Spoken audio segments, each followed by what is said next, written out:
नजर वो हर साल जो है अलग अलग राज्य में होता है। राज्य के साथ में जो है अलग अलग जिलों में भी जो है होता है। वो उसका मुख्य उद्देश्य ये है कि जिस प्रकार से अलग अलग राज्यों में करना, अलग अलग जिलों में, अलग अलग इलाकों में करना, तो उसका मुख्य उद्देश्य ये है कि जहाँ पर आदिवासी लोग रहते हैं, जो आपस में जो है एक दूसरे अलग अलग रहते हैं, जुड़ते नहीं हैं, जुड़े नहीं, तो कैसे आदिवासियों को एक साथ लाना, कैसे आदिवासी एक साथ होंगे, क्योंकि उन आदिवासियों का जो है अपना बोली अलग है, भाषा अलग है, पहनाव अलग है, रीति भी थोड़ी थोड़ी अलग अलग है, वाद्य यंत्र भी थोड़े थोड़े अलग है, उनके त्योहार भी थोड़े थोड़े अलग है। तो वो एक दूसरे आदिवासी से अलग समझते हैं। तो एकता परिषद का जो सांस्कृतिक महासम्मेलन का उद्देश्य ये है कि सारे आदिवासियों को एक लाना। क्यों एक लाना?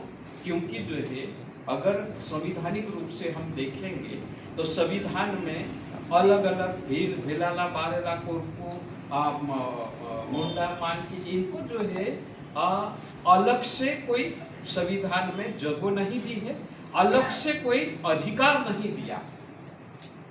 वो जो भील को मिलता है वही कोरकू को मिलता है, जो बारेला को मिलता है वही भिलाला को मिलता है, वो गोंड को मिलेगा वही जो है मानकी को मिलेगा, वही मुंडा को मिलेगा। लेकिन जमीन पर हम आदिवासी एक दूसरे में अलग अलग समझते हैं, छोटा बड़ा समझते हैं।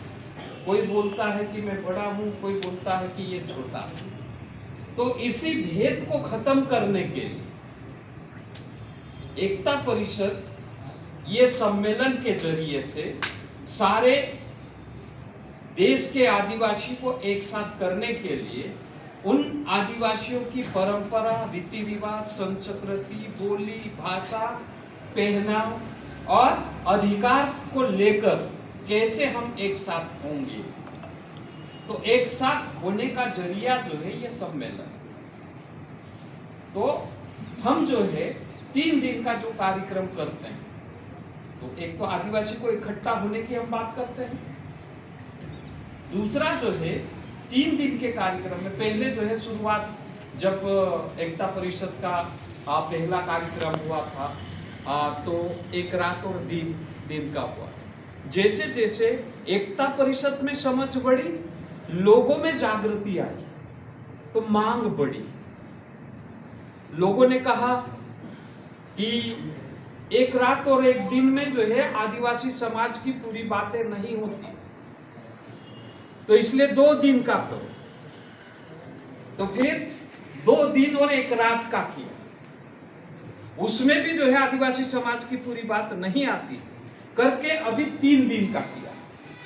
तो पहले दिन क्या करते हैं, युवा सत्र होता है, तो युवाओं को सबको इकट्ठा करके युवाओं की क्या समस्या उस पे चर्चा होती।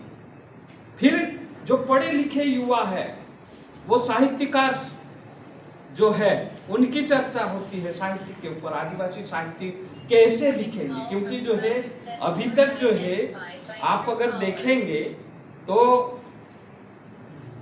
वो बोलते हैं या पढ़ाते हैं हमको, इतिहास में जो है ये लिखा है कि 1857 की क्रांति में खून की नदियां बही। हम भी पढ़ते हैं, भाषण में भी सुनते हैं कि कोई न कोई बोल देता कि 1857 में खून की नदियां बही। लेकिन अभी जो है सवाल खड़े हो रहे हैं कि वो 1857 की क्रांति में जब खून की नदियां बही थी, तो सवाल ये खड़े होते, क्या नदी जो है बंबई में है, क्या नदी दिल्ली में है, क्या नदी भोपाल में है, क्या नदी इंदौर में है? नदियां तो गांव में है सारी। तो खून किसका बहा होगा? कोई ब्राह्मण का बहा होगा, या कोई बनिए का बहा होगा, या तो फिर बाद में अन्य आदमी का बड़ा खून बहा हो। वो कोई भी लिखा नहीं इसमें कि ब्राह्मण का खून बहा, बनिए का बहा, आदिवासी का बहा या तो अन्य लोगों का खून बहा, लेकिन इतना जरूर लिखा है कि 1857 की क्रांति में खून की नदी बही। तो अभी हम सवाल खड़ा कर रहे हैं कि नदी तो हमारे गांव में थी, तो जरूर खून हमारा ही बहा होगी। तो इसके ऊपर बात करना और बात करने के बाद में कोई हमारा जो है इतिहास लिखे, हमारा साहित्य लिखे, इसके ऊपर भी आदिवासी एकता परिषद जो है एक दिन का कार्यक्रम जो है 13 तारीख को करता है। तो युवाओं को कैसे इकट्ठा करेंगे ये बात। फिर दूसरे दिन जब बारी आती है तो महिला का कार्यक्रम हम लोग अलग करते हैं। फिर बाद में जो पूरे आदिवासियों की क्या क्या समस्या है उसको लेकर जो है बात करते हैं। तो ऐसा जो है एकता परिषद जो एक दिन और एक रात का था वो 3 दिन का, 2 रात और 3 दिन का हो गया है। तो इन तीनों दिनों में जो है आदिवासियों की समस्या के ऊपर हमको बात करना है और उसके निदान के ऊपर बात करना है कि आदिवासियों की इस प्रकार से समस्या है और उसका निदान ऐसा हो सकता है।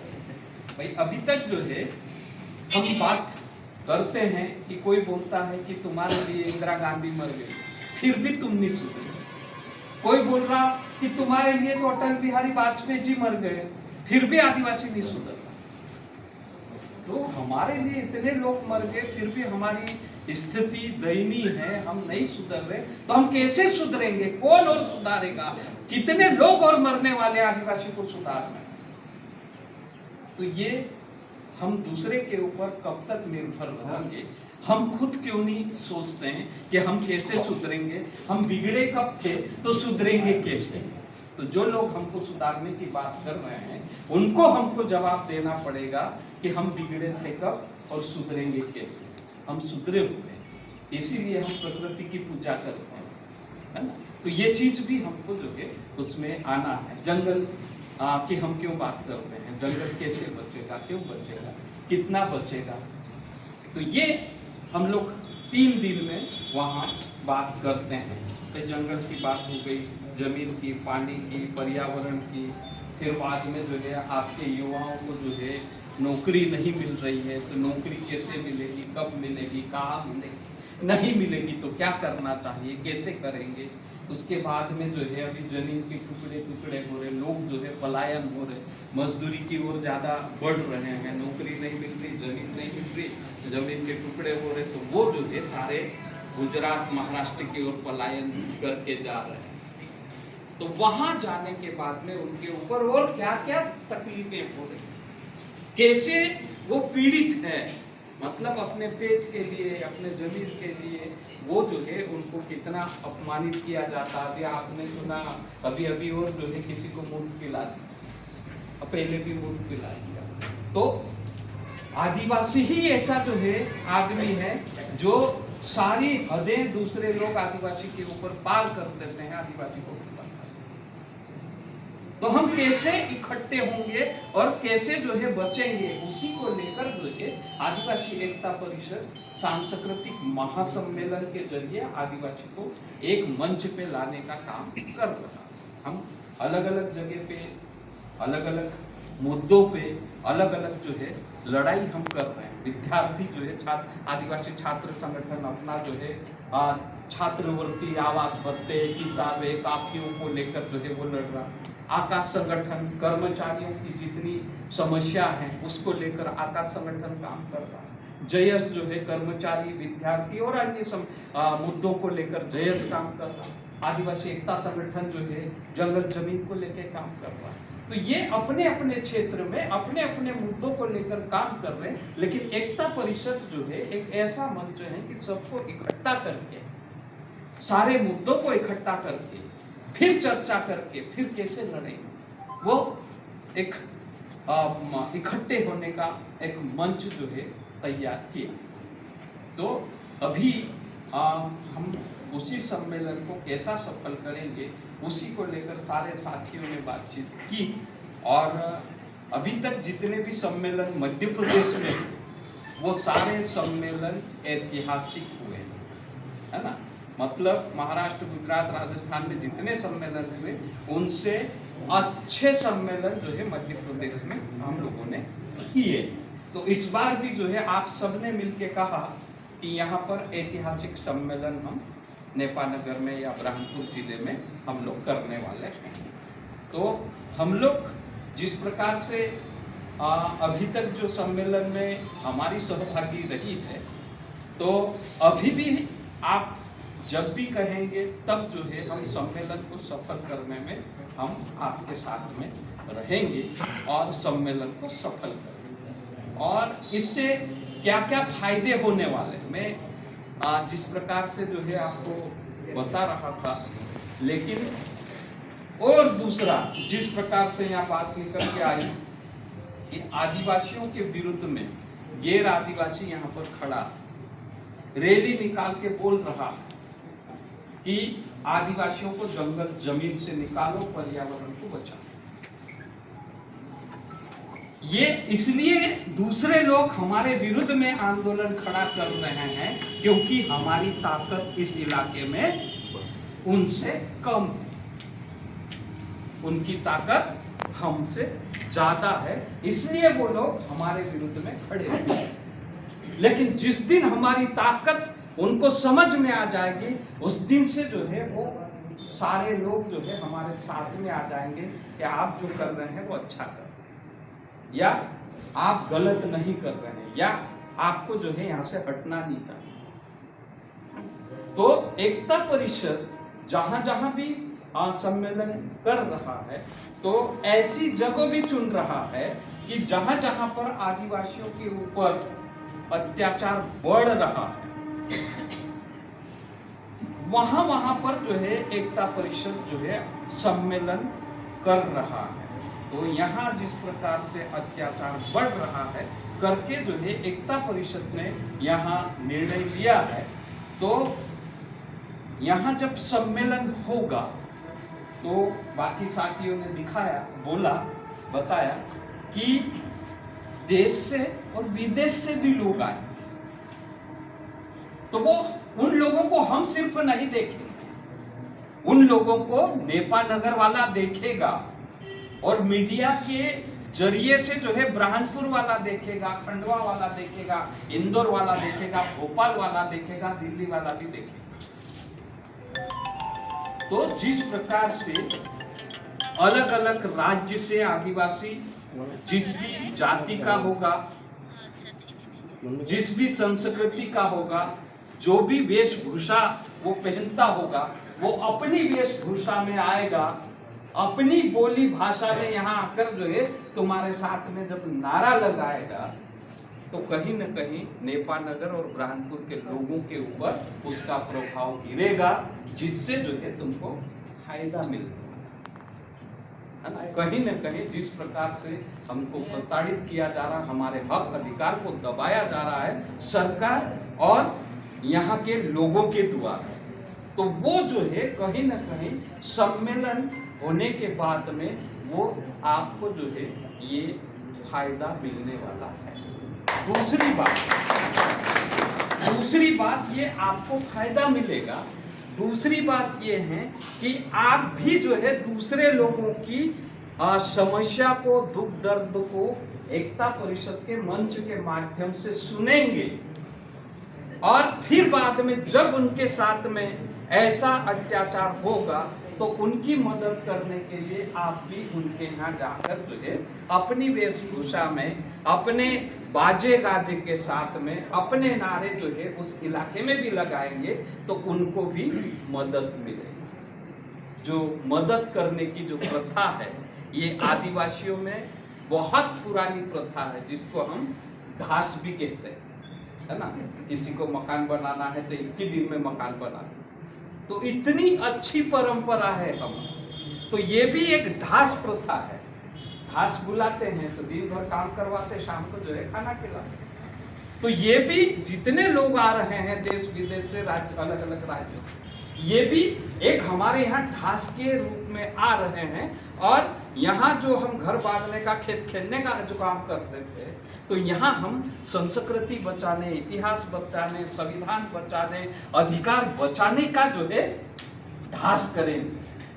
वही चर्चा हम लोग यहाँ पर करेंगे। और फिर बाद में जो हमारे हक अधिकार नहीं मिल रहे, तो कहीं ना कहीं हक अधिकार लेने के लिए आगे जाके हम लोग जब अपने संवैधानिक हक अधिकार को जानेंगे, तो उसके बाद में हम लड़ सकते हैं, और लड़ने के बाद में हम हमारे हक अधिकार ले सकते हैं। ये बात है।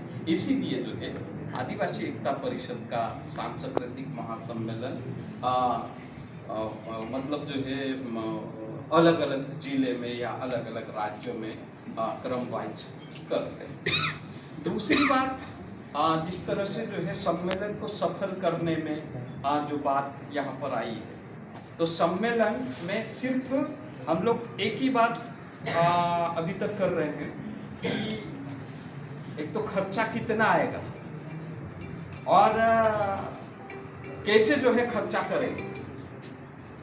तो मेरा जो पिछला अनुभव, जिस प्रकार से अगर आप सम्मेलन कर रहे हैं तो दूसरे लोग ऐसे ही आपके पूर्व के दुश्मन हैं, वो ऐसे ही मतलब रैली निकाल के आपका विरोध कर रहे हैं, तो हो सकता है कि आपका सम्मेलन को वो होने नहीं देंगे। दूसरी बात, अगर आपने सम्मेलन कर लिया तो सम्मेलन में जो है वो अड़चन डालेंगे। जैसे झिरनिया सम्मेलन हो रहा था, लोगों ने जो है वहां हवा फैला दी कि बम गिरने वाला है, बम गिरने वाला है, तो भीड़ जो है भड़क गई, है ना। तो भीड़ को संभालना भी एक बड़ी जवाबदारी है। इतने सारे लोग आए, उसको संभालना जवाबदारी, खिलाना तो जवाबदारी है, बिठाना जवाबदारी है, टेंट लगाना जवाबदारी, माइक लगाना जवाबदारी है, लेकिन उनको संभालना भी जवाबदारी है। तो हमारे जो दुश्मन, तो वो ऐसा काम भी करते हैं, तो हमको जो है उस चीज का भी ध्यान रखना पड़ेगा कि ऐसा भी होगा तो हम क्या करेंगे। किसी ने हवा उड़ा दी, बम गिरने वाला, तो हम क्या करेंगे ऐसे? तो उसके लिए हमको वॉलेंटियर रखना पड़ेंगे। चारों तरफ हमारे लोग जो है काम करेंगे। वो कौन आ रहा, कौन जा रहा, कौन आदिवासी है, कौन गैर आदिवासी है, कौन जेब कतरा है, कौन पुलिस वाला है, पुलिस वाला क्या कर रहा, हमारा आदमी क्या कर रहा, उसके ऊपर निगरानी रखने का काम भी हमारे वॉलेंटियर साथी को करना चाहिए। दूसरा कि जिस प्रकार से हम कार्यक्रम कर रहे हैं, उस कार्यक्रम में जो है बहुत सारे लोग आ जाएंगे भाषण देने, तो कौन आदमी भाषण देगा और भाषण क्या होगा, किस विषय पे जो है वो आदमी बोलेगा, तो वो भी आपको तय करना पड़ेगा। जैसे 8 राज्य के लोग आते हैं, 8 राज्य में से जो है किसको किसको बोलने देना, क्योंकि आपके पास में समय सीमित, तो उसके लिए भी जो है आपको तय करना। तो कौन तय करेगा? तो उसके लिए भी एक समिति बनाना। एक तो जो है व्यवस्था करने के लिए, एक नियंत्रण करने के लिए, फिर संचालन करने के लिए, ऐसे जो है अलग अलग समितियों का गठन करने के करना हमको पड़ेगा। दूसरा साथियों, विशेष करके ये बीजेपी की सरकार है, तो बीजेपी के जो आदिवासी कार्यकर्ता है, गण सिंह भाई जैसे खासकर, इनको हमको छोड़ना नहीं है, क्योंकि इनको जो है हर समय जो है सरकार के सामने खड़ा करना है ना।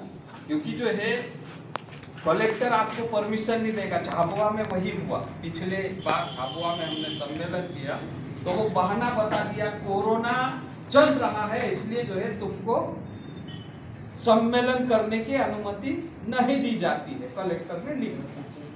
तो क्या करना पड़ा ना? तो उस समय जो है सरकार के लोगों को हमारे साथ में रखना पड़ेगा वहां बात करने। और ये आदिवासी का सम्मेलन, इसमें जो है हम कोई भी पार्टी का व्यक्ति आए वो पार्टी की बात ना करे। तो ये भी हमारा उन साथियों के ऊपर हमारा नियंत्रण होना चाहिए समाज का, कि कोई भी कांग्रेस पार्टी का जो है विधायक आएगा और बीजेपी का कोई जो है हमारा मंत्री होगा आदिवासी, वो भी आएगा तो उसको भी हमको मंच पे बिठाना पड़ेगा और उससे भी जो है बात करवाना है। दुकान में जाके जो है संचालन करता बोल दे कि यहाँ जो है या तो मंच पे जो है जब संचालन करते समय जो है वो बीच बीच में बोलते रहें कि ये कार्यक्रम आदिवासी का कार्यक्रम है, इसलिए जो है सभी साथियों से हम हाथ जोड़ के निवेदन करते हैं या प्रार्थना करते हैं कि यहाँ पर सिर्फ आदिवासी के हक अधिकार की बात करेंगे, यहाँ कोई दलगत राजनीति की बात ना करें। धन्यवाद साथियों। ऐसा करके जो है अपन जो है मंच से भी बोलते हैं और पहले भी हम लोग जो है उनके साथ में मिलने जाएंगे, है ना। इतना बड़ा कार्यक्रम कर रहे हैं तो निमंत्रण देना भी पड़ेगा कि आपको जो है हमारे इस कार्यक्रम में आना है और साथ में जो है हम उनको मदद की भी बात करें, है ना, कि भाई आप लोग क्या मदद करें, चावल देंगे, दाल देंगे, तेल देंगे, है ना।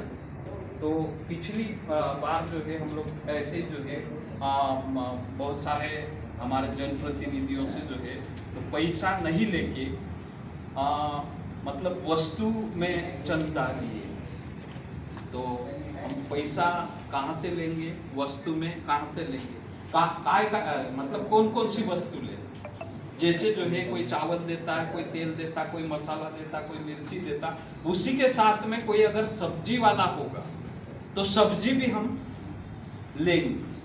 तो सारा चीज हम लोग जो है उनसे बात करते जाके सहयोग की भी हम लोगों को बात करना पड़ेगा। तो इस प्रकार से जो है हम लोग इस सम्मेलन को सफल करेंगे और आप सबने जो है ये जिम्मेदारी ली है सफल करने के लिए, और हम लोगों का भी जिम्मेदारी है। जैसे जो है हम लोग यहाँ संगठन शुरू करने के समय भी शुरुआत में आए थे तो जबरदस्ती आ गए, बाकी बाद में फिर जो है हमारे साथी लोग रास्ता देखते कब आ रहे हैं, है ना, कब रैली निकालना, क्या करना, तो रास्ता देखते थे, है ना। अभी भी रास्ता देखते हैं कि आओ यार, है ना, कार्यक्रम करना है, यहाँ ऐसा हो रहा, वहाँ ऐसा हो रहा, ऐसा।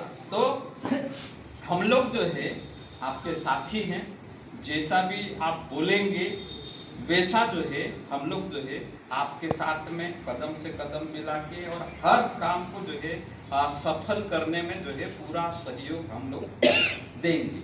इन्हीं दो शब्दों के साथ में मैं मेरी बात खत्म करता हूँ। बहुत बहुत धन्यवाद।